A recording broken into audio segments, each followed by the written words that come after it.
Hello everyone, welcome back to another video. Today I am going to be recapping my round 2 game that I played in the American Open. Going into this game, I was at 1 out of 1. In the second round, I am playing black against 1922. And we'll see if I get 2 out of 2. So he starts off with d4. I play the soft defense. And he plays this move g3, which I haven't played against too much. But usually if your opponent plays like this, you usually just get the bishop out. You can get it out to f5 here, and perhaps something like this where you can go queen b3, and here you can just go queen c. Actually, you can just you can go queen c8 here. Possibly, maybe not queen c7 because of bishop f4, but that's also fine. And usually after bishop g2, you just bring the bishop out. I like to bring my bishop all the way out over here, maximum activity, because I know after 95, it's not a big deal. I could go bishop f5, or maybe even I can come back here, so I can pressure this. But he played bishop to g2, and after that, I just played e6, and I developed my pieces. I played knight b d7, hoping just controlling this e5 square. And yeah, he has his bishop, possibly for control of this e5 square. But now this bishop is particularly a bit passive. I would prefer if he went over here. It would have been a little bit harder. Perhaps I could have went here, pressuring. I could also go here, trying to get e5 again.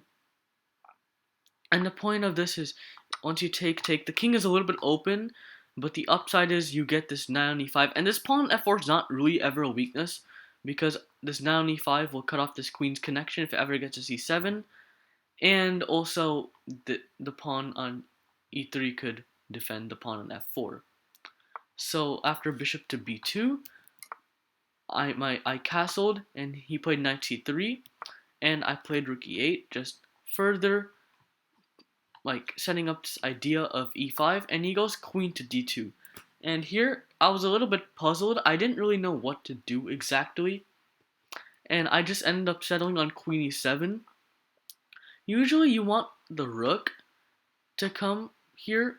It's better to take with the rook and have like the queen more in the back, so it could pressure a bit. The pressure would be a bit better. And after queen, but I played queen e7, so I could sidestep the queen to f8. I thought this could be a cool idea.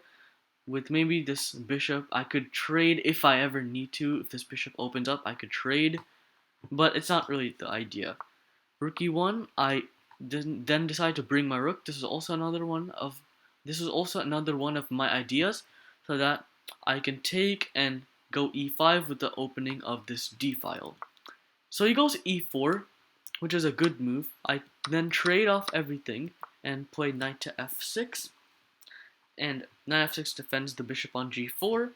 And after rook e1, no, there is no bishop to b4 here, unfortunately. I was calculating this move with potential take and then go c5. But then I found this would be quite annoying after d5. Maybe I'll go queen d6.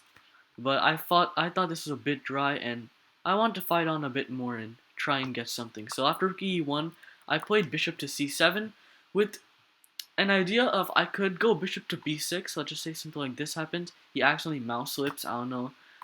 I could go bishop b6, maybe provoking a c5, so this d4 pawn would be a bit more weak. The point is, of bishop c7, I could transfer my bishop here if I want to, or I could just keep it on this long diagonal and eventually look for a pawn break. So he goes bishop c3, and the idea of this is he brought his queen to b2, and he is ready to push this forward. Or not ready yet, but he's preparing to. And then I go a6. Like, it's kind of like a weird prophylactic move. I wanted to see what his idea was, as I didn't have an exact idea myself. I was a bit annoyed by his piece placement, because this, if with d5, let's just say if I do something like this, he does have d5 here with this, and if I take, there's this. It's a little bit annoying here. Like, I think it's still fine. I can bring my bishop back to defend my king, but I didn't want this. There could be perpetual check later in the future, or I could just straight up get mated if this pawn gets here, if this knight gets here. So I go a6, a weird prophylactic move. In case if he goes c5, I could maybe do this, maybe not. we'll see in the future, and I want to see his idea. So he goes 95, which I actually kind of like for myself, because once I drop back, I know bishop c6 is never really a thing here. You guys might be thinking that, but after this, queen c7, knight takes d8, rook d8. Yeah, I can go rook d8.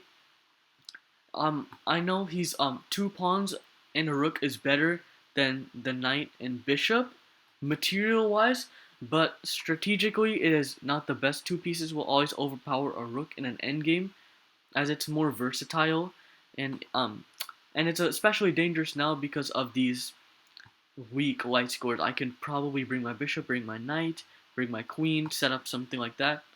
And with this pawn opening, I have this bishop. It's a very dangerous position for him, and the computer agrees with me here. So I do this, and I like this also because this blocks this access. So I know d5 is not really a thing anymore, and after rook a d1, I then started to not like this knight on e5 because it's a bit active and restricting to my position. And I did not really want to go c5 because although this is a main idea in the Slav, he could either go d5 or maybe even take the pawn, and now both his bishops are open, and I want to kind of punish this Fianchetto bishop and just leave it here and stop d5. And I go knight to g4 with kind of the same idea. He cannot go d5 because I have this bishop f2 or knight f2.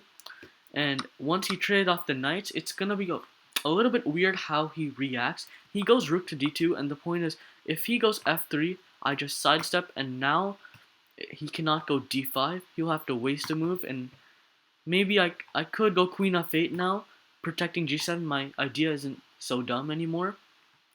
And yeah, and if he went rook to d3, now this rook is unprotected, and maybe in the future I will have something like this, although probably not now because he still has d5. And he goes rook d2, protecting. If this bishop leaves, potentially I could get a bishop a5, although that's not really the idea. And this bishop on g4 stops this rook from coming here, and he will have to make a move like f3, a weakening move, because of this diagonal. So I go queen to f8. I finally get that queen out of danger, defending g7, and after a3, he is threatening bishop to b4, so I stop that by going f6, giving breathing room for my queen, and potentially king in the future. I could bring it to the center in an endgame. And after h3, I go here and goes king h2, and I could see the idea is obviously to trade off these bishops, and I was fine with that. I didn't like this. I felt his bishop was better than mine, so I went rook d7, maybe going for a rook d8 in the future. He went bishop e4, and I traded it and gone queen to f7. I cannot go rook d8 because he can take this pawn. So after queen to f7, he went rook 4 e2, and now I reroute my bishop back to c7, as I see my bishop serves no real purpose. Like, it's staring on like hard rock. I think that's a saying. Like, it's not like I'm never gonna take this pawn ever. It's over defended, and e5 and c5 I could never do it without blocking my bishop. So I go bishop to c7 with an idea. I am setting up an idea, and he does walk into that idea. So he goes queen to c1, and now I'm looking for a kingside attack because now I see that his bishop is not guarding his king anymore, and it's a little bit airy around here. So perhaps with some pawn breaks and with my queen and rook mobility, I could potentially checkmate the king. And I start off by playing f5. And the reason for f5 is once he went back, I go f4. I'm trying to break the structure. And here he makes like the first inaccuracy of the game, a slight mistake. He goes rook d3. And I find this to be an inaccuracy because I think rook f3 is better. And the point is, you might be thinking, wait, f takes g3, you win a pawn because if you take, you win the rook. But after f takes g3, he can actually go king to g2. And now my queen is under attack. If I go queen to g6, he can actually take, and now my attacking chances are gone. He can double up on the f-file, triple up maybe, and I would actually take white here because white is more active. White can get d5, and this e6 pawn potentially be a little weak. And now, and if had he went rook to f3, I probably would have went g5 here, reinforcing this pawn, maybe going for a queen g6 and rook f7 and trying for an f takes g3. And if he goes g4, I could go for an h5 and try and break up the structure. And the king would be slightly weak. So he goes rook to d3, and now it allows me to go rook to f8 with a lot of ideas of taking combined with f3 and like shutting off like this side of the board and this side of the board and like two sides of the board. I hope that wasn't confusing for you guys. After queen e1, he's trying to attack, and I'm like, I don't care. It's like danger levels, like Gotham Chess, danger levels. If he takes, I can take the rook. And so he defends the rook, now going away from this, so now both his rooks are really passive, and d5 is just a little bit too slow now, because I take the pawn and go rook to f7. I'm driving this rook into f3, he goes king g2 defending that idea, and I just go h5, alpha 0 style. I want to get this pawn on h4, because let's just make a random move, I can go h4, and the only way you can save it is go g4, and the idea is now I have this square. A weakness could be like a pawn or like a literal square, and sometimes those squares are important. It's an outpost for a potential rook on f2, and I could also bring my queen on this f-file. So he plays like a good move. He plays bishop b4, trying to get my rook off this f-file, as this f-file pressure is getting a little bit too much for him. But I don't care. Danger levels again. I go rook to f1. And you might be thinking, well, can he sack the queen for the two rooks? He can. He can actually sack the queen for the two rooks. That is correct, but it will not be good for him, is because once I take this pawn and I cement the bishop with my pawn, this pawn will be a forever weakness, and his king will be a forever weakness. When you're looking into these like queen versus two rooks, you always want to look at how coordinated your two rooks are and how active your queen is. In this case, my queen is very active. My queen can go queen f5 check, queen e4 with queen h1, and my bishop is a bit more active than his bishop. And his rooks, while they are going for a d5, d5 is never a real thing.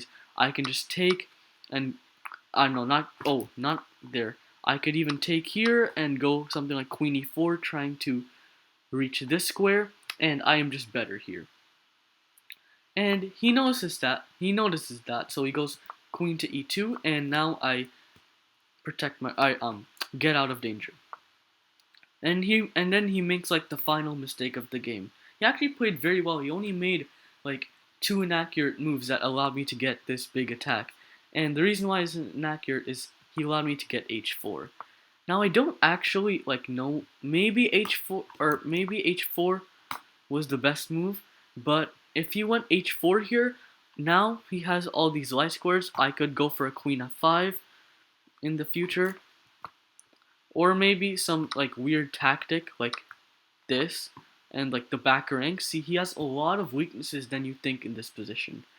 And now after h4, if he goes queen to g4, giving up his pawn. Now, if he went g4, again, same idea, just go bishop g3, or I can go queen f, or maybe even queen f6 in the future, or queen f6 now to get queen f4 and queen h2. That is also an interesting idea. And after queen g4, actually, this is a blunder, which I, funnily enough, actually missed. Like, I'll give you 5 seconds here. 5, 4, 3, 2, 1. This is actually a blunder because I can now take the rook. And if rook takes d3, I have checkmate. What a nice checkmate. And I was playing kind of fast. Not because of time pressure, because I just thought I got a free pawn. So I took the pawn. And the game ended. And I ended up winning the game. So I got my king out. I checked him. Again, I have to watch out for tricks always. King g5 does bishop to d2. This would be I'm still maybe slightly better, but funnily enough, because of these 2 pawns. But I'm just clearly winning here. I just go king h5, setting up some sort of rook f2, rook h2 mate. He sees that, and now I can take the pawn. I go king h5. Again, rook e6. I have rook f2. No rook e5 check, because I can take. and he goes rook e5 check, I go rook f5, and rook e2, and I go g5, and in this position my opponent resigns the game because my pawns are just rolling down. My rook could do something like that. My rook is coming over here as well, and yeah, it's hopeless. I'm just up 2 pawns. And so this was actually a very tough game. He played very well. Also, this kid, I think he's like very young. He's like 8 or 9 years old. So scary kids are coming up nowadays. But anyway, I'm at 2 out of 2. My next video will be me recapping my round 3 game. That is a very interesting game. Spoiler alert, I will be playing the top seed. And yeah, that's all for today, and I will see you all in the next video. Goodbye, everyone.